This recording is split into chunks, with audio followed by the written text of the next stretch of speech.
کیا بات ہے دیکھو علم دین کی، کیا بات ہے دیکھو علم دین کی۔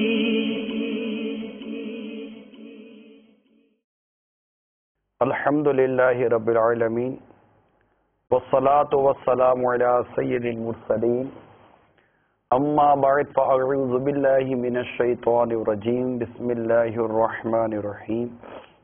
الصلاة والسلام علیک یا رسول اللہ وعلی آلک واصحابک یا حبیب اللہ۔ الصلاة والسلام علیک یا نبی اللہ وعلی آلک واصحابک یا نور اللہ۔ فرمان مصطفیٰ صلی اللہ تعالی علیہ وآلہ وسلم ہے، تم اپنی مجلسوں کو مجھ پر درود پڑھ کر آراستہ کرو، تمہارا درود پڑھنا قیامت کے روز تمہارے لیے نور ہوگا۔ صلو علی الحبیب صلی اللہ تعالی علی محمد۔ مدنی پھولوں کی مدنی مہک لیے سلسلے میں حاضر ہیں۔ اسلام میں مخفی عبادات کا ایک تصور ہے، یعنی عبادت نیکیاں چھپانے کے حوالے سے، کہ جس قدر ہو سکے بندہ اپنی نیکیوں کو چھپانے کی کوشش کرے۔ ظاہر اس ماہ مبارک میں ایک تعداد ہوتی ہے جو عام ایام کے ہٹ کر وہ نیکیاں کرنے میں زیادہ رغبت لیتی ہے، پڑھنے وغیرہ کے حوالے سے اور دیگر نیک اعمال کے حوالے سے رجحان بڑھ جاتا ہے۔ آپ دیکھیے پکانے کا رجحان بڑھ جاتا ہے۔ آج آپ کے دسترخوان پہ کیا کیا ہوگا ذرا دیکھ لیجیے۔ عام دنوں میں اس طرح کی وہ کیا کہتے ہیں آئٹمس نہیں ہوتی ہوں گی آپ کے یہاں، تو آج مختلف آئٹمیں رکھی ہوئی ہے، کچھ گھر کی بنی ہوئی ہوں گی، کچھ آتے آتے آپ خرید کے لائے ہوئے ہوں گے، تو یوں ایک روٹین تبدیل ہو جاتی ہے۔ اور ویسے یہ کھانے کا ٹائم بھی نہیں ہوتا نارملی طور پر، لیکن چونکہ رمضان میں روزہ ہوتا ہے اور ایک زندگی کا پورا انداز تبدیل سا ہو جاتا ہے ہمارا، اور واقعی عبادت کرنے کی طرف رجحان بھی بڑھ جاتا ہے۔ جس طرح میں نے بھی ایک مثال دی، کھانے پینے کے حوالے سے بھی بہت ساری تبدیلی آ جاتی ہے۔ تو جہاں نیکیوں میں نیکیاں کرنے کی اس قدر رغبت بندہ پاتا ہے، تو وہیں علم نہ ہونے کی صورت میں بعضوں کا نیکیاں ضائع بھی کر بیٹھتا ہے۔ ایک تصور ہے ہمارے یہاں، وہ ہے اپنی نیکیوں کو چھپانے کی بھی کوشش کرنی چاہیے۔ بعض لوگ اپنی نیکیاں کرتے ہیں اور جتاتے بھی ہیں، بتاتے بھی ہیں۔ جتانا الگ ہوتا ہے، بتانا الگ ہوتا ہے۔ لوگ بتاتے ہیں۔ آج آئیے کچھ اس موضوع پر مدنی پھول بڑھاتا ہوں، اس کی مہک سے اپنے مسام دماغ کو معطر کرنے کی کوشش کیجیے گا۔ ہمارے اسلاف میں سے کسی بزرگ کے بارے میں لکھا ہے کہ ان کے روزے رکھنے کا جو معمول تھا وہ یہ تھا کہ ایک روز روزہ رکھتے تھے اور ایک روز نہیں رکھتے تھے۔ 20 سال تک ان کا یہی معمول رہا، اور 20 سال تک یہ ایک دن روزہ رکھتے ایک دن نہ رکھتے، ایک دن روزہ رکھتے ایک دن نہ رکھتے، اور 20 سال تک یہ معمول رہا۔ لیکن ان کے گھر والوں کو نہ پتا چلا کہ یہ 20 سال سے روزہ رکھ رہے ہیں۔ یہ کرتے کیا تھے کہ جیسے کہ جب یہ باہر جاتے صبح سویرے تو ناشتہ ساتھ لے جاتے، گھر والے ناشتہ دیتے، یعنی یہ پہلے ناشتہ کر لیتے تھے سورج طلوع ہونے سے، سحری کا وقت جہاں ختم ہوتا ہے، اور جب نکلتے تو دوپہر کا کھانا ملتا تو لے کے چلے جاتے۔ اگر روزہ نہ، جب روزہ نہ ہوتا تو کھا لیتے تھے، جب روزہ ہوتا تو یہ کسی کو کھلا دیا کرتے تھے، اور جب واپس آتے تو ٹفن خالی ہوتا تھا دونوں صورتوں میں۔ پھر شام کو گھر والوں کے ساتھ، جیسے عموماً مغرب کے بعد کھانے کا معمول رہتا تھا پہلے بھی، تو یہ کھانا کھا لیا کرتے تھے۔ یوں 20 سال گزر گئے، گھر میں پتہ نہ چلا کہ یہ ایک روز روزہ بھی رکھتے ہیں۔ نیکیاں چھپانا یہ ایک عمل ہے، اور ہم اس معاملے میں کیسے فیل ہوتے جا رہے ہیں اس کا اندازہ کیا جا سکتا ہے. یعنی ہمارے بزرگوں نے اس کو اس طرح لکھا ہے کہ جس طرح تم گناہوں کو چھپاتے ہو نا، اس طرح اپنی نیکیوں کو چھپاؤ. جس طرح تم گناہوں کو چھپاتے ہو، تو ہمیں نیکیاں چھپانے کا ذوق و شوق پانا چاہیے. واقعی بہت ساری نیکیاں ایسی ہوتی ہیں کہ جن کو ہم چاہیں تو چھپا سکتے ہیں. حضرت زبیر بن عوام رضی اللہ تعالی عنہ وہ کہا کرتے تھے کہ تم میں سے جو شخص ایسا کر سکے کہ اس کا کوئی صالح عمل پوشیدہ رہے تو وہ ایسا ضرور کرے. اور امیر اہل سنت اس کو اس طرح مطلب بیان کرتے ہیں کہ کم از کم کوئی ایک نیکی تو ایسی ہو جو اللہ کے سوا کوئی نہ جانتا ہو. ہمارے اسلاف نے واقعی اپنے آپ کو چھپا کر نیکیاں کرنے کی کوشش کی ہیں. میں آپ کو تاریخ اسلام کا بڑا عظیم واقعہ بیان کرتا ہوں. ایک رات حضرت سیدنا عمر فاروق رضی اللہ تعالی عنہ یہ مدینہ منورہ میں دورہ فرما رہے تھے. آپ کا انداز تھا دورہ فرمانے کا.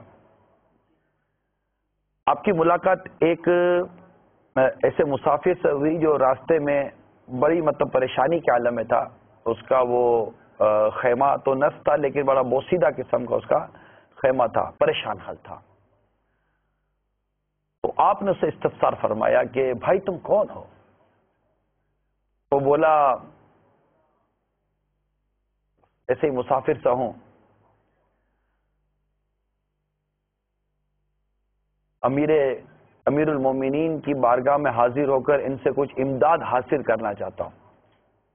اب فاروق اعظم رضی اللہ تعالیٰ عنہ ہے امیر المومنین، ملاقات ہوئی ہے اور وہ امیر المومنین ہی کو تلاش کر رہا ہے. اسی دوران آپ کو خیمے سے کسی عورت کی آہو بکا کی آواز آئی. تو آپ نے پوچھا کہ کیا ماجرا ہے؟ تو آدمی کہنے لگا کہ اللہ تعالیٰ آپ پر رحم فرمائے، آپ جائیے، میں ویسے ہی پریشان ہوں. تو سیدنا فاروق اعظم رضی اللہ تعالیٰ عنہ نے خود کو مخفی رکھتے ہوئے، چھپاتے ہوئے، ہمارا موضوع کیا ہے؟ اپنے عمل کو چھپانا ہے، عبادت کو چھپانا ہے، نیکیوں کو چھپانا ہے. یہ ہم آج اپنے اس عمل کو اس موضوع کو لے کر چل رہے ہیں کہ کس طرح ہمارے اسلاف نے خود کو چھپا کر کام کرنے کی کوشش کی، نیکیاں چھپا کر کام کرنے کی کوشش کی ہے. تو آپ نے یوں فرمایا کہ یہ میرا کام ہے کہ بس کیا کام ہے، کیا تکلیف ہے آپ کی، میں آپ کی تکلیف دور کر دوں.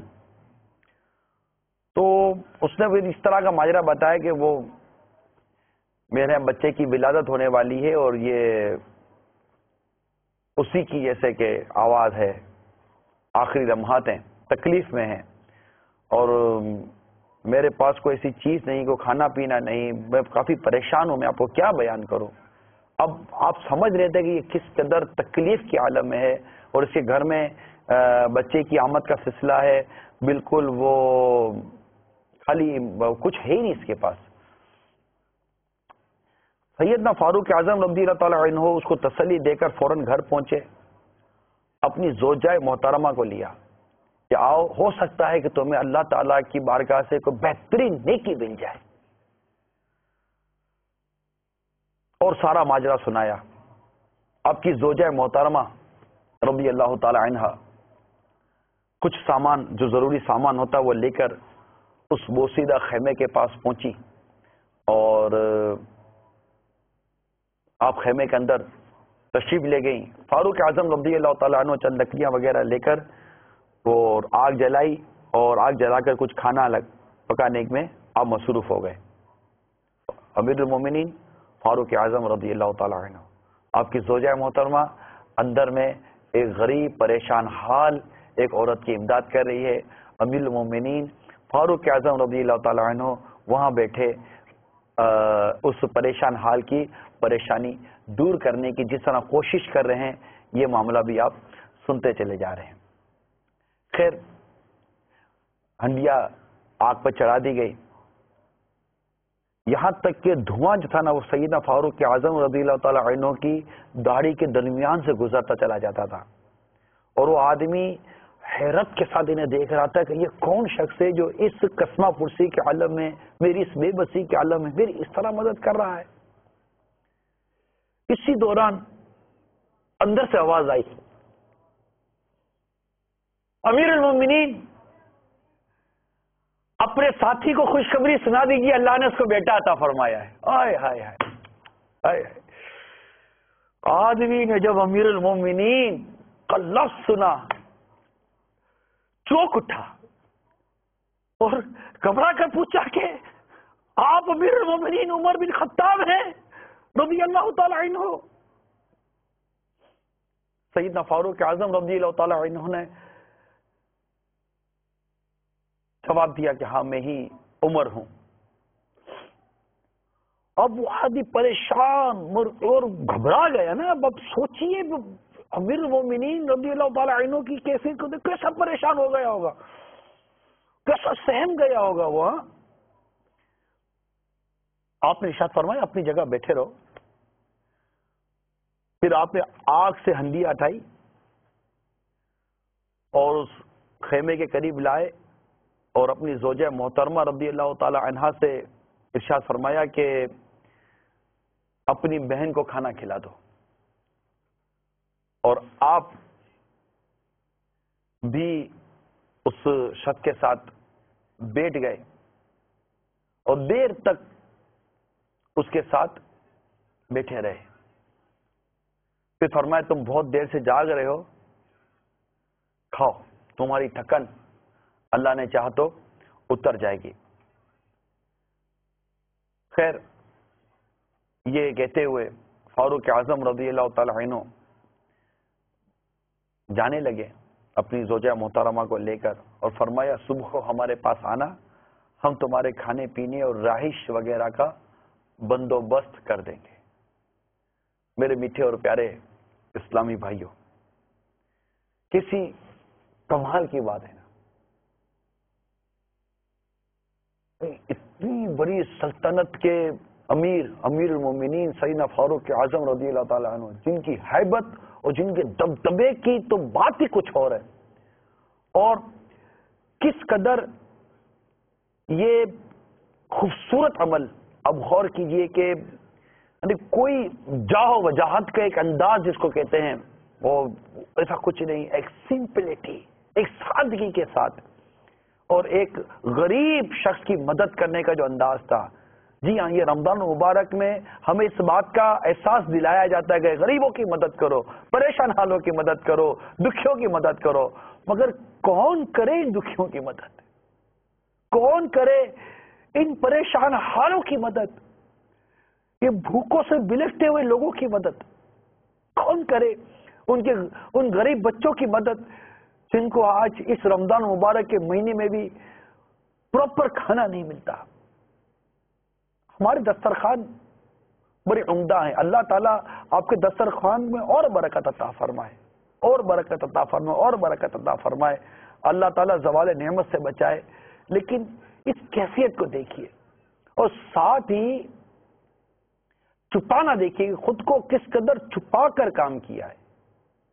اس کیفیت پر غور کر کے ہم اپنا محاسبہ کریں، ہمیں کس طرح لوگوں کی مدد کرنی چاہیے، کس طرح نیکی کرنی چاہیے۔ یعنی یہ نہیں کہ صرف نفل نماز چلو چپ کر پڑھ لے، نیکی کا تعلق صرف نماز یا یہ نماز پڑھنے سے ہی نہیں ہے، بلکہ کیا صدقہ کرنا نیکی نہیں ہے تو نیکیاں چھپائیے، کیا پڑوسیوں کی مدد کرنا نیکی نہیں ہے، نیکیاں چھپائیے، کیا غم خواروں کی غم خواری کرنا نیکی نہیں ہے، نیکیاں چھپائیے، دو مسلمانوں کے درمیان صلح کرنا نیکی نہیں ہے، نیکیاں چھپائیے، کیا اپنے بچوں کی، امی کی، اپنی بیوی کی دلجوئی کرنا نیکی نہیں ہے، نیکیاں چھپائیے، اپنے بچوں کے ساتھ کیا آدمی دلجوئی کر کے اچھا برتاؤ کر کے نیکی نہیں کما سکتا، نیکیاں چھپائیے۔ آپ چل رہے ہیں، کسی کے عیب پر نظر پڑی اور اگر موقع ہے، ایسا ماحول ہے اور آپ اس کو نیکی کی دعوت دیتے ہوئے گناہ سے بچاتے ہوئے آگے نکل گئے، پھر آگے جا کر جتانے کیا ضرورت، یار وہ دیکھا تھا وہ تو یہ کام کر رہا تھا۔ ارے بھائی، کسی کا عیب چھپائیے، کیا کسی کا عیب چھپانا یہ نیکی نہیں ہے؟ یعنی نیکیوں کی صورتوں پر آپ تصور کیجئے، نیکیوں کی کوانٹٹی پر تصور کیجئے۔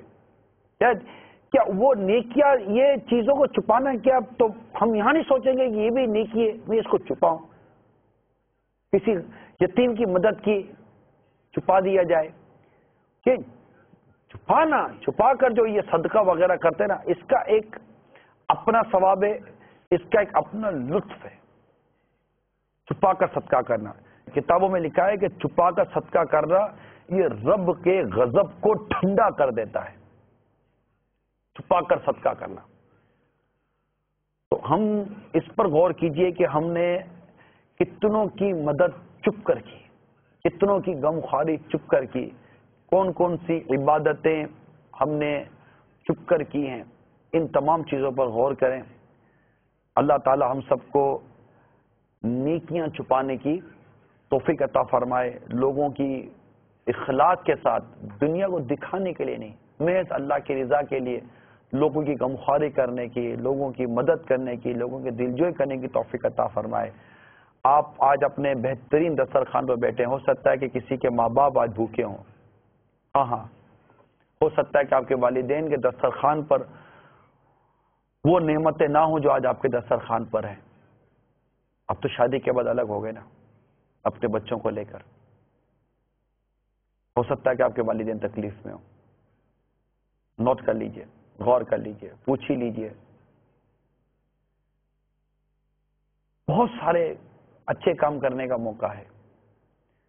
شام کو اپنے والد صاحب کو, اپنی والدہ کو پھل فروٹ دے آئیے, خوش ہو جائیں گے وہ. یہ بھی تو نیکی ہے نا. اسی طرح پڑوسیوں کے لیے کچھ اس طرح کا انتظام کر دیجئے, غریبوں کی مدد کرنے کے حوالے سے اور غمخواری کرنے کے حوالے سے, بھلائی کرنے کے حوالے سے, صدقہ کرنے کے حوالے سے. مسجد میں کچھ دے رہے ہیں, ضروری ہے کہ اعلان کر کے دیں. کارپیٹ آپ نے بچھایا, ضروری ہے کہ آپ کے نام کا اعلان ہو. صحیح بتائیے یار, آپ کو کیوں اس بات کی خواہش ہے کہ میں نے مسجد میں جو کارپیٹ بچھایا میرے نام کا اعلان ہونا چاہیے, پتہ چلنا چاہیے کہ یہ آپ نے بچھایا. آپ ڈائریکٹ ترکیب بھی تو کر سکتے تھے. آپ کو پتہ چلا کہ جناب مسجد میں فلاں چیز کی ضرورت ہے, پنکھوں کی ضرورت ہے مسجد میں, آپ ڈائریکٹ پنکھے والے سے بات کرتے, ڈائریکٹ اس کو بل پیمنٹ کرتے, کسی بھی معتمد یا معتبر آدمی کو ترکیب بناتے, اس سے بھی اپنا نام چھپاتے, مسجد میں پنکھے پہنچ جاتے, ان کو اطلاع مل جاتی کہ جناب کسی مخیر فرد نے یہ پنکھے مسجد کے لیے بھجوا دیے. آپ کا کام تو ہو گیا تھا نا. کیا اللہ تعالیٰ کو ہماری نیکی پتہ یہ کافی نہیں ہے؟ ضروری کیوں ہے کہ سب کو پتہ چلے؟ میں نے مسجد میں مائک لگایا کیوں سب کو پتہ چلے؟ میں نے مسجد میں ماربل لگایا کیوں سب کو پتہ چلے؟ میں نے گنبد کا کام یہ میں نے کروایا کیوں سب کو پتہ چلے؟ کیوں میں نے اس غریب آدمی کو فلیٹ دلایا کیوں سب کو پتہ چلے؟ اس کو موٹر سائیکل میں نے دلائی, اس کو روزگار پر میں نے لگایا ہے. وہ تو بے روزگار تھا, غریب تھا, رمضان میں تو بیچارے کے پاس کھانے کے پیسے نہیں تھے, میں نے اس کو پیسے دیے. یار یہ کیوں سب کو پتہ چلے؟ کیوں؟ آخر ہم نیکیاں کیوں نہیں چھپا پاتے؟ جس طرح ہم اپنے گناہوں کو چھپا لیتے ہیں. اب غور کی, حضرت ابو بکر صدیق رضی اللہ تعالیٰ عنہ کا ایک معمول تھا کہ آپ نماز فجر ادا کرنے کے بعد صحرا کی طرف نکل جاتے, وہاں چند ساعتیں گزارتے اور مدینہ منورہ واپس آ جاتے. سیدنا فاروق اعظم رضی اللہ تعالیٰ عنہ کو بڑا تعجب ہوتا کہ ابو بکر صبح صحرا میں کیا لینے جاتے ہیں. ایک روز فجر کی نماز کے بعد انہوں نے چپ کر آپ کا تعاقب کیا کہ میں دیکھوں کہ آخر ایسا کون سا عمل ہے.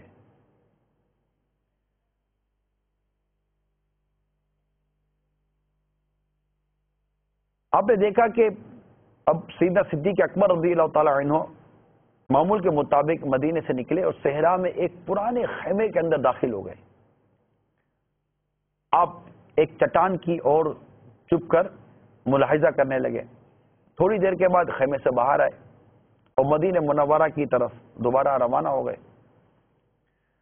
فاروق اعظم رضی اللہ تعالیٰ عنہ نے جب معلومات کی تو پتا چلا کہ یہ ایک نابینا اور ایک کمزور عورت کا اور اس کے چھوٹے چھوٹے بچوں کا ایک خیمہ ہے جہاں یہ لوگ رہتے ہیں, اور آپ اس جگہ آتے ہیں اور گھر میں جھاڑو دیتے ہیں، اس کا آٹا گوندتے ہیں، بکری کا دودھ دھوتے ہیں اور وہاں سے چلے جاتے ہیں، جبکہ اس گھر والوں کو نہیں پتا کہ ہمارے پاس کون آتا ہے، اپنا تعارف نہیں کرواتے کہ میں کون ہوں۔ فاروق اعظم رضی اللہ تعالیٰ عنہ کو جب یہ پتا چلا تو آپ کہنے لگے کہ ابو بکر، آپ نے اپنے بعد کے خلفاء کو بڑی مشقت میں ڈال دیا ہے، آپ نے اپنے بعد کے خلفاء کو بڑی مشکل میں ڈال دیا ہے۔ ایسا ہی ایک واقعہ، ملتا جلتا واقعہ سیدنا عمر فاروق اعظم رضی اللہ تعالیٰ عنہ سے بھی منقول ہے۔ تو ہمارے اسلاف، ہمارے بزرگوں نے لوگوں کی مدد کی، لوگوں کی غمخواری کی، لوگوں کا ساتھ دیا، نیکیاں کی، مگر چپ کر کے، چھپا کر کے، صدقہ و خیرات کیا، چپ کر کیا، چھپا کر کیا۔ اعلانیہ کی صورتیں موجود ہیں، میرا موضوع نہیں ہے یہ، اعلانیہ کی صورتیں موجود ہیں، اور نہ میں کوئی ناجائز حرام اور حلال میں کوئی بحث کر رہا ہوں، میں تو بس ایک ذہن دینے کی کوشش کر رہا ہوں۔ اگر یہ مدنی پھولوں سے آپ کو کوئی مدنی مہک آ رہی ہے تو اس کو اپنے مسامع دماغ میں بسائیے اور معطر کیجیے اور خوب جھومیے اور ذہن بنائیے، ہم ہی نہیں کیا چھپائیں گے۔ حضرت سیدنا علی بن حسین رحمت اللہ تعالی علیہ یہ رات کو روٹیوں کا بورا کمر پر لادے گھر سے نکلتے اور روٹیوں کو صدقہ کیا کرتے تھے، اور فرماتے کہ چھپا کر صدقہ کرنا یہ رب کے غضب کو ٹھنڈا کرتا ہے۔ یہ انداز ہوا کرتا تھا، اور تقریباً ان کے انتقال پر مدینے کی بیواؤں یتیموں کے 100 گھروں میں کھانا پہنچنا بند ہو گیا۔ کتنے؟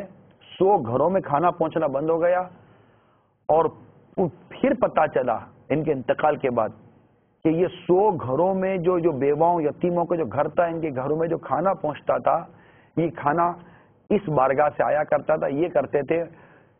انتقال کے بعد پتا چلا، اپنی حیات ظاہری میں کسی کو پتا نہ ہونے دیا۔ لہذا میرے میٹھے اور پیارے اسلامی بھائیوں، اپنی نیکیاں چھپانے کی عادت پیدا کیجیے۔ تہجد پڑھی آپ نے، کیوں کسی کو بتانے بیٹھے ہیں بھائی؟ چپ کر تہجد، چپ کر اکیلے میں اندھیرے کمرے میں پڑھ لی، یعنی اکیلے میں پڑھ لی آپ نے، اندھیرا تو میں نے ایسے کہہ دیا، تو اکیلے پڑھ لی، کیوں کسی کو بتا رہے ہیں؟ آپ نے فلاں نیک کام کیا، کیوں کسی کو جتا رہے ہیں؟ چپ کر کریں، چپ کر کریں، چپ کر کریں، تاکہ ہمارے یہ عمل قبول ہو جائے۔ امیر اہل سنت نے اپنی کتاب نیکی کی دعوت میں اس مضمون پر ہمیں بہت سارے مدنی پھول عطا کیے ہیں۔ چنانچہ حضرت سیدنا ابو ہریرہ رضی اللہ تعالیٰ عنہ فرماتے کہ رسول اکرم صلی اللہ تعالی علیہ وآلہ وسلم کا فرمان مکرم ہے، جب بندہ اعلانیہ نماز پڑھے تو بھی اچھی، اور خفیہ یعنی پوشیدہ نماز پڑھے تو بھی اچھی، تو اللہ تعالیٰ فرماتا ہے کہ یہ میرا سچا بندہ ہے۔ یعنی اگر ہم لوگوں کے سامنے نماز پڑھ رہے ہیں تب بھی اچھی پڑھیں، اور چھپ کر نماز، پوشیدہ نماز پڑھ رہے ہیں، اکیلے میں نماز پڑھ رہے ہیں تب بھی اچھی پڑھیں۔ یعنی عمل دونوں صورتوں میں ہمارا اچھا اور اللہ کی رضا کے لیے ہونا چاہیے، نہ کہ لوگوں کو اچھا لگانے کے لیے ہونا چاہیے۔ اللہ کرے ہمیں یہ سعادت مل جائے کہ ہم اپنی نیکیوں کو بھی اسی طرح چھپائیں جس طرح اپنے گناہوں کو چھپاتے ہیں۔ بس اسی کو کافی سمجھیں کہ اللہ ہماری نیکیاں جانتا ہے۔ بالخصوص پوشیدہ نیکی کرنے کے بعد نفس کی خوب نگرانی کی جائے، کیونکہ ہو سکتا ہے کہ یہ عبادت ظاہر کرنے کی حرص نفس کے اندر جوش مارے اور وہ کسی طرح پھنسانے کی ترکیب کرے کہ اپنی یہ عبادت لوگوں پر ظاہر کر دے۔ کہ اس طرح نیکیاں چھپائے رکھنے سے جب لوگوں کو تیرے مقام و مرتبے کا علم ہی نہیں ہوگا تو وہ بیچارے تیری پیروی سے محروم رہ جائیں گے۔ اور پھر اس طرح نیکیاں کرنا میرے میٹھے اسلامی بھائیوں کہ جس سے مقصد ہمارا لوگوں کی واہ چاہنا ہو، لوگوں میں عزت چاہنا ہو، لوگوں سے منصب چاہنا ہو، مال و دولت کا حصول ہو، تو پھر غور کرنا چاہیے کہ میں آپ کو ریاکاری کی تعریف بیان کر دیتا ہوں کہ ریاکاری کس کو کہتے ہیں۔ اس کو اپنے پیش نظر رکھ لیجئے کہ اللہ کی رضا کے علاوہ کسی اور ارادے سے عبادت کرنا، یہ ریاکاری ہے۔ اللہ کی رضا کے علاوہ کسی اور ارادے سے عبادت کرنا یہ ریاکاری ہے۔ گویا عبادت سے یہ غرض ہو کہ لوگ اس کی عبادت پر آگاہ ہوں تاکہ وہ ان لوگوں سے مال بٹورے، اپنی نیکی اپنی پرہیزگاری کے بلبوتے پر لوگوں سے مال بٹورے، یا لوگ اس کی تعریف کریں. ارے یار کیا بات ہے یار، مطلب سب کو پتا ہے یار آپ تہجد پڑھتے ہو، سب کو پتا آپ عشاء چاند کے نوافل پڑھتے ہو. بھائی یار یہ سب کو کیسے پتا چل گیا کہ آپ اتنے روزے رکھتے ہیں؟ کیسے پتا چلا سب کو کہ آپ اتنی بیواؤں کی مدد کرتے تھے، یتیموں کی مدد کرتے ہو، اتنے غریبوں کی مدد کرتے ہو؟ کیسے پتا چل گیا بھائی؟ کیسے پتا چلا؟ وہ بزرگ 20 سال تک ایک دن چھوڑ کے ایک دن روزہ رکھے، گھر والوں کو نہ پتا چلا، اور ہمارا پورے محلے اور شہر کو پتا ہے کہ ہم یہ کام کرتے ہیں. دیکھیے میری باتوں سے آپ ناراض مت ہوئیے. اگر آپ میں واقعی یہ چیز، میں بتائیے کیا میں کیا غلط بات کر رہا ہوں؟ آپ سے کیا غلط بات کر رہا ہوں؟ آپ خود تو بچپن سے کہتے چلے آ رہے ہیں کہ سیدھے ہاتھ سے دو تو الٹے ہاتھ کو پتہ نہ چلے. ہاں بھائی آپ کہتے نہیں کہتے؟ بتائیے. کہتے ہیں نا آپ کہ سیدھے؟ ہاں جی آپ سے کہہ رہا ہوں سیدھی ہاتھ کو دو تو الٹی ہاتھ کو پتہ نہ چلے. یہ آپ کہتے آ رہے ہیں. کیا مراد ہے اس سے؟ صرف ایسے ہی بس الٹی ہاتھ کو پتہ نہ چلے، وہاں کی سیدھی طرف کے سارے گھر والوں کو پتا چلے، الٹی طرف کے سارے گھر والوں کو پتا چلے، پوری بلڈنگ کو پتا چل جائے، الٹے ہاتھ کو پتا نہیں چلنا چاہیے. میں نے کتاب میں پڑھا تو الٹے ہاتھ کو پتا نہیں چلنا چاہیے. پورے محلے کو پتا ہو، مسجد کے لاؤڈ اسپیکر پہ اعلان ہو جائے، سارے محلے کو پتا چل جائے، الٹے ہاتھ کو نہیں پتا چلنا چاہیے. کیا یہی سے یہ مراد ہے؟ نہیں، آپ بھی مسکرا رہے ہو گے یار، ہنس رہے ہو گے کہ یار واقعی یار میں بیوقوف آدمی ہوں. میں ایک ایسی نیکی چھپا کر نہیں جا سکتا جو سوائے میرے رب کے کوئی نہ جانتا ہو. اور اگر کسی نے میری تعریف کر بھی دی تو کیا، کب تک تعریف کروائیں گے ہم؟ بھائی ہاتھ تو اللہ رب کی رضا اور رب کی بارگاہ سے ملنے والے اجر پر رکھنا ہے نا بھائی، کہ لوگوں کی تعریف پر.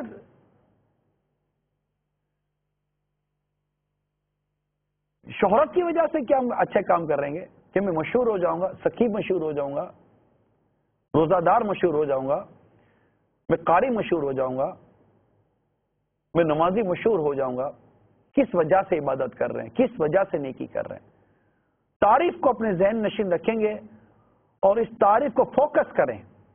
جو میں ڈیفینیشن بیان کر رہا ہوں ریاکاری کی، پلیز اس کو فوکس کریں، پراپرلی فوکس کریں. ہر مسلمان مرد اور عورت اس کو پلیز فوکس کرے اور اپنی عبادت کو بچائے، اپنی نیکیوں کو بچائے اور اس کو ضائع نہ ہونے دے. کہ گویا عبادت سے یہ غرض، اچھا عبادت کس کو کہتے ہیں یہ اس کی وضاحت بھی میں کر دوں. ہر وہ کام جو رب کی رضا کے لیے کیا جائے عبادت ہے. بہت ساری اس کی وضاحتیں ہیں، آپ اس کو دو لفظوں میں سمجھ جائیے کہ جو کام رب کی رضا کے لیے کیا جائے وہ عبادت ہے. ٹھیک ہے؟ اب عبادت سے یہ غرض کہ لوگ اس کی عبادت پر آگاہ ہوں. کیوں آگاہ ہوں؟ تاکہ وہ ان لوگوں سے مال بٹورے. ارے بڑا نیک آدمی ہے یار، دن رات اس کام میں لگا رہتا ہے یار. اگر آپ کرتے ہیں تو آپ اپنے بارے میں غور کریں، میں کرتا ہوں تو میں اپنے بارے میں غور کروں. آپ کو مجھ پر کلام کرنے کی اجازت نہیں ہے، مجھے آپ پر کلام کرنے کی اجازت ہے. پرٹیکولر فرد واحد پر ہم کلام نہیں کریں گے. یہ اس لیے کر رہا ہے. ریاکاری یہ دل میں چھپی ہوئی ایک چیز ہے، وہ بندہ جانے اس کا رب جانے. ہم کسی کے اوپر ریاکاری کا لیبل نہیں لگائیں گے. ٹھیک ہے؟ یہ ایک الگ سے وضاحت ہو گئی. اچھا، یا لوگ اس کی تعریف کریں اس لیے عبادت کر رہا ہے اور لوگوں میں ظاہر کرتا ہے، لوگوں کو اس سے آگاہ کرتا ہے، یا اسے نیک سمجھیں یا اسے عزت وغیرہ دیں. تو یہ وضاحت اگر ہمارے سامنے ہے تو میں امید کرتا ہوں انشاءاللہ تعالی ہم بہت سارا اپنا عمل چھپانے میں کامیاب ہو جائیں گے. مفتی اعظم ہند اعلی حضرت امام اہل سنت کے شہزادے مصطفیٰ رضا خان علیہ رحمت الرحمان کیا خوب لکھتے ہیں، نفس بدکار نے دل پر ایک قیامت توڑی، عمل نیک کیا بھی تو چھپانے نہ دیا. نفس بدکار یعنی نفس واقعی ہمارا چاہتا ہے کہ میں بتاؤں، لوگ میری واہ واہ کریں گے. یہ اسلامی بہنوں میں بھی عجیب و غریب قسم کے مسائل ہیں. ہاں میرے تو 2 پارے پڑھ لیے میں نے، ہاں 2 دن میں 2 پارے پڑھ لیے میں نے. یار تم نے 2 پارے پڑھے؟ میں 4 پارے پڑھ لیے. 4 پارے پڑھ لیے. ہاں پکاتے نہیں ہو؟ پکاتے بھی ہو تو سب کام کرتے ہو. میں نے تو 1200 درود شریف بھی پڑھ لیے تھے. اچھا 1200 درود شریف بھی پڑھ لیے؟ ہاں 1200 درود شریف پڑھ لیے. یاسین شریف صبح فجر کے بعد پڑھ ہی لیتی ہوں میں تو. آپ یاسین شریف پڑھ لیتی ہو, آپ 2-4 پارے پڑھ لیتی ہو, آپ 1200 درود شریف پڑھ لیتی ہو. اب کس کے لیے پڑھتی ہو؟ کیوں بتا رہی ہو کسی کو؟ اب کیوں بتا رہے کسی کو؟ چھپا نہیں سکتے. اچھا کیا ہو یاسین شریف روز پڑھ لیتی ہو. اچھا آپ نے اتنا صدقہ کر دیا. اتنی ساری باتیں اگر آپ کو کے نام پر مل گئی, یہ تو مل گیا, یہ نیکیاں اگر چلی گئی تو کیا ہوگا؟ اللہ نہ کرے یہ ریاکاری کا لیبل لگ گیا تو کیا ہوگا؟ حب جا کا بھوت چڑھ گیا تو کیا ہوگا؟ کیوں بتائیں یار, کیوں بتائیں؟ اللہ جانتا ہے. چھپائیں نا. اب 60 قرآن ختم کریں بھائی, روز کے 2 قرآن ختم کریں, کیا ضرورت ہے بتانے کی؟ اب 12,000 درود شریف روز کے پڑھیں, کیا ضرورت ہے بتانے کی؟ 2 کیا تہجد کی 2 سے زیادہ رکعتیں پڑھ لیں, کیا ضرورت ہے بتانے کی؟ سورہ ملک کی تلاوت کریں, کیا ضرورت ہے بتانے کی؟ کوئی مصلحت شرعی ہو, کوئی مقصد شرعی ہو, کوئی ایسی چیز ہو تو چلو ٹھیک ہے, پیر صاحب بتاتے ہیں, کوئی مقتدی بتاتا ہے. مثال کے طور پر اگر والد صاحب نے اپنے بچوں کی ترغیب کے لیے یا والدین نے اپنے بچوں کی ترغیب و تحریض کے لیے کوئی سی چیز بتا دی, ہم کرتے ہیں بیٹا آپ بیٹھ کے کرتے ہیں, ہم نے نماز سے بیٹا تم بھی پڑھو, بیٹا میں قرآن پڑھتا ہوں بیٹا تم بھی پڑھو, میں یہ کر رہا ہوں بیٹا تم بھی کرو, میں یہ کر رہا ہوں بیٹا تم بھی کرو. ایک بات ہوتی ہے پیر صاحب بتاتے ہیں اپنے مریدین کو تاکہ مریدین اس سے عمل کی ترغیب پائیں. ہم کو کیا ضرورت ہے بتانے کی؟ یعنی حضرت سیدنا سفیان ثوری رضی اللہ تعالی عنہ فرماتے ہیں, میں نے جس قدر اعمال ظاہر کر کے کیے ہیں ان کو نہ ہونے کے برابر سمجھتا ہوں, کیونکہ جب لوگ دیکھ رہے ہوں اس وقت اخلاص کا باقی رکھنا ہم جیسوں کی قدرت سے باہر ہے. ارے یہ کہہ رہے ہیں, اب چینل پر آ کر میں اتنا کچھ بول رہا ہوں, اللہ آپ دعا کریں اللہ اخلاص نصیب فرما دے, اللہ کرے کہ ہمیں اخلاص نصیب ہو جائے اور ہم ریاکاری سے بچ کر نیک اعمال کرنے میں کامیاب ہو جائیں. سرکار مدینہ صلی اللہ تعالی علیہ وسلم فرمایا ظاہری عمل کے مقابلے میں پوشیدہ عمل افضل ہے. شعب الایمان کی یہ روایت ہے. میں نے عرض کر دی نا, بعض ایسی صورتیں موجود ہیں جس میں اعلانیہ نیکی کی جاتی ہیں, نیکیاں بتائی جاتی ہیں. میرا موضوع یہ نہیں تھا, میرا موضوع مخفی عبادت کو چھپانا, نیکیوں کو چھپانا, جو چھپانے کی عبادت ہے اس کو چھپایا جائے. جماعت سے نماز پڑھنی ہے, کہاں چھپا کے پڑھیں گے؟ جماعت سے نماز پڑھنی تو چھپ نہیں سکتی. میں امید کرتا ہوں کہ جو مقصد تھا بیان کرنے کا, جو مدعا تھا بیان کرنے کا, وہ شاید بیان کرنے میں کامیاب ہو گیا ہوں, تاکہ ہم اپنی نیکیاں چھپا کر نیکیوں کا بھرپور اجر پا کر رب عز و جل کے حضور حاضر ہوں اور رب تبارک و تعالیٰ سے خوب اجر و ثواب کمائیں. رمضان کا مبارک مہینہ واقعی عبادت کا مہینہ ہے, ریاضت کا مہینہ ہے, مجاہدے کا مہینہ ہے. کوشش کیجئے کہ اس میں زیادہ سے زیادہ عبادت کریں اور حتی الامکان کوشش کریں کہ اپنی عبادت کو ریاکاری کی نظر نہ ہونے دیں. شیطان بڑا لعین ہے, بڑا مکار ہے. بندہ کسی صورت ترکیب بنا کر عبادت کر جائے لیکن پھر وہ اس کی عبادتوں کو ریاکاری اور حب جا کی نظر کرنے کی کوشش کرتا ہے. مجھے ایک بات بڑی پسند آئی, ہمارے ایک مبلغ نے ایک جگہ بیان کیا تھا, اپنی گفتگو سے میں نکال دیجئے, اپنی گفتگو سے لفظ میں کم سے کم کر دیجئے, نکال دیجئے. یعنی جب میں نکل جائے گا نا لفظ تو بہت کچھ نکل جائے گا. یعنی میں یہ کر رہا ہوں, میں نے یہ کیا, میں نے یہ ہوا, میں ایسا کرتا تھا, میں یوں جاتا تھا, میں یوں کرتا تھا, میں. آپ غور کر لیجئے, اگر ہم نے اپنے بارے میں تذکرے کرنے بند کر دیے یا کم سے کم کر دیے, بہت ساری عافیت اور ہو سکتا ہے بہت ساری آسانیاں ہمیں نصیب ہو جائیں. مجھے اشارہ ملا ہے, کچھ کالس آئی ہوئی ہیں, چلیں کالس بھی سنتے ہیں. امیل سنت کی زیارت بھی کرواتے ہیں, کھانا جاری ہے.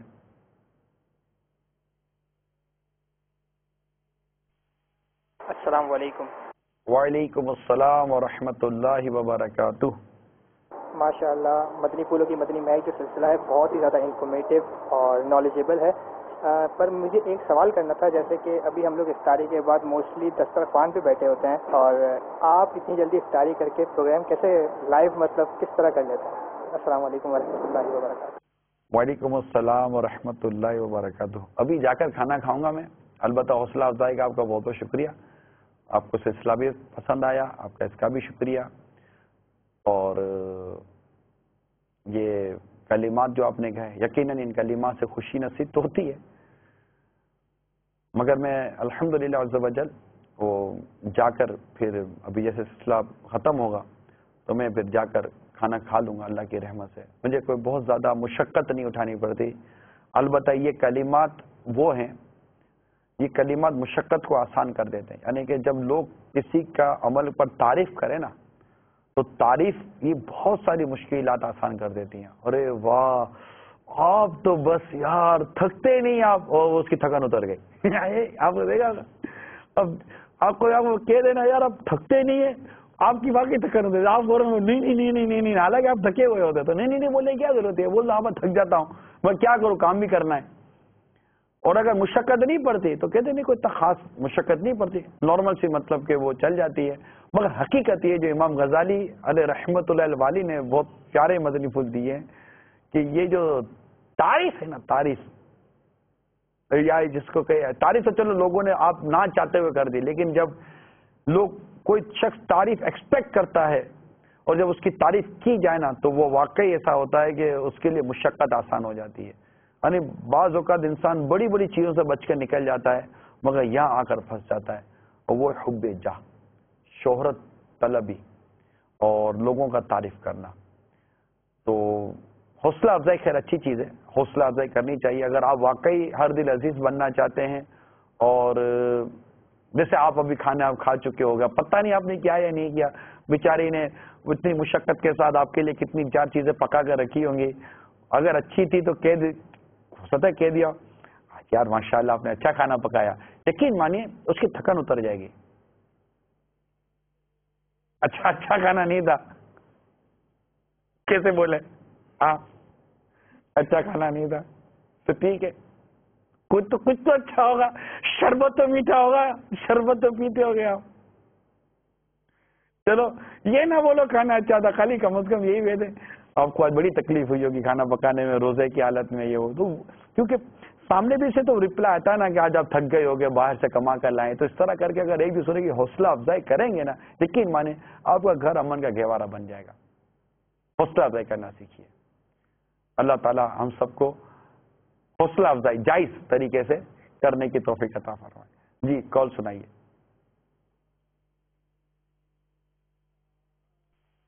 السلام علیکم ورحمۃ اللہ وبرکاتہ۔ وعلیکم السلام ورحمۃ اللہ وبرکاتہ۔ میرا نام محمد آصف ہے اور میرا تعلق آئی ٹی کے شعبے سے ہے۔ آپ کے صاحبزادے کی نکاح کی تقریب دیکھنے کو ملی، ماشاءاللہ سے بہت اچھا لگا کہ اس پرفتن دور میں اس طرح سے سنت کے مطابق شرعی معاملات کا لحاظ رکھتے ہوئے یہ معاملات کیے گئے، تو ماشاءاللہ بہت اچھا لگا جس طرح باپا جان نے خطبہ پڑھایا اور باپا جان نے جو ہے دوبارے لٹوائے اس طرح سے کہ کبھی اس طرح کا دیکھنے میں نہیں آیا کہ فی زمانہ اس طرح سے سنت کے مطابق اتنی چھوٹی چھوٹی اب سنتوں کا لحاظ رکھا جاتا ہے ہر جگہ پہ، تو ماشاءاللہ بہت اچھا لگا۔ دعا ہے کہ آپ ہمارے لیے بھی دعا کریں کہ ہم بھی نیک راستوں پر چل سکیں، اور آپ کو بہت بہت مبارک ہو، آبادی ہو، اور آپ بھی دعا کریں کہ جن جن لوگ جو سنتوں کے مطابق نہیں کرتے معاملات تو وہ بھی سنت کے مطابق شادی اور دیگر معاملات کرنے کی ان کو اللہ تعالیٰ توفیق عطا فرمائے۔ جزاک اللہ خیرہ، دعاؤں کی درخواست ہے۔ السلام علیکم ورحمۃ اللہ۔ وعلیکم السلام ورحمۃ اللہ وبرکاتہ ساتھ کہنے کی عادت بنائیے، 10 نیکیاں ملتی ہیں مزید۔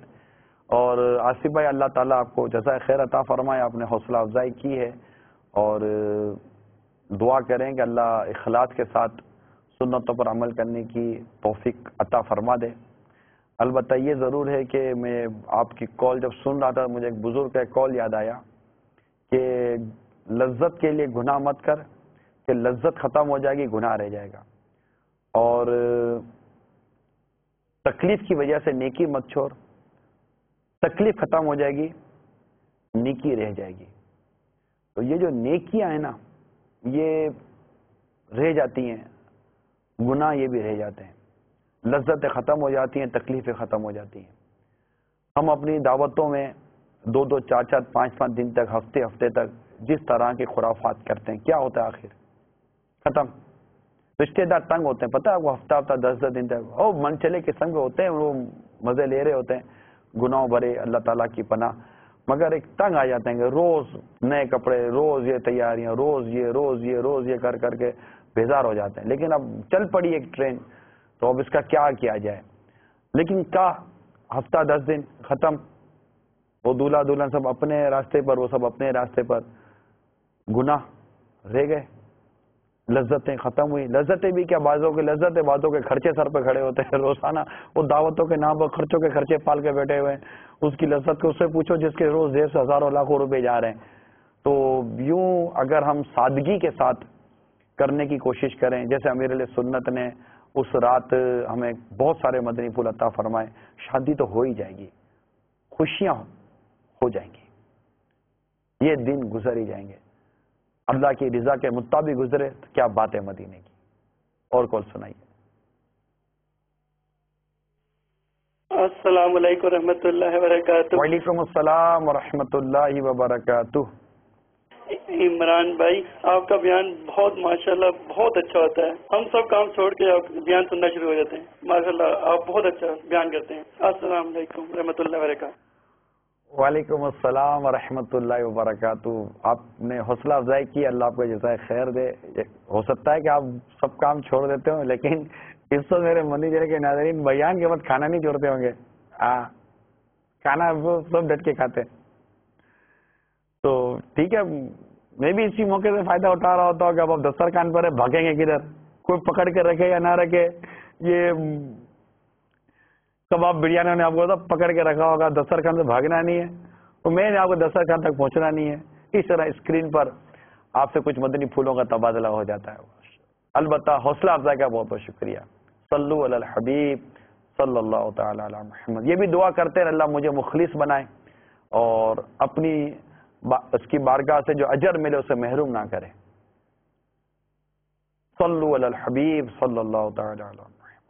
میں شاہد رفیق بات کر رہا ہوں لاہور سے. میں سب سے پہلے تو رمضان المبارک کی سب کو مبارکباد دینا چاہتا ہوں مدنی قافلے والوں کو، اور خاص طور پر ان کا ٹیلی ویژن شو مجھے ہمیں کو بہت پسند آتا ہے. ہم دیکھتے رہتے ہیں، ان سے سیکھنے کو ملتا ہے، آگے بھی سکھاتے ہیں. اور ان سے درخواست ہے دعاؤں کی، ہمارے لیے خاص طور پر دعائیں خیر کریں، ہمارے کاروبار میں رزق اللہ تعالیٰ برکت دے پاکستانوں کے لیے، اور جو بے نمازی اللہ تعالیٰ ان کو نمازی بنا دے. اور رمضان کی برکات سے ہمیں 30 دن اضافہ کرنے کی توفیق عطا فرمائے. اور میرے لیے خاص طور پر دعا کر اللہ مجھے اولاد نرینہ سے نواز دے اور بے روزگاری کا خاتمہ فرما.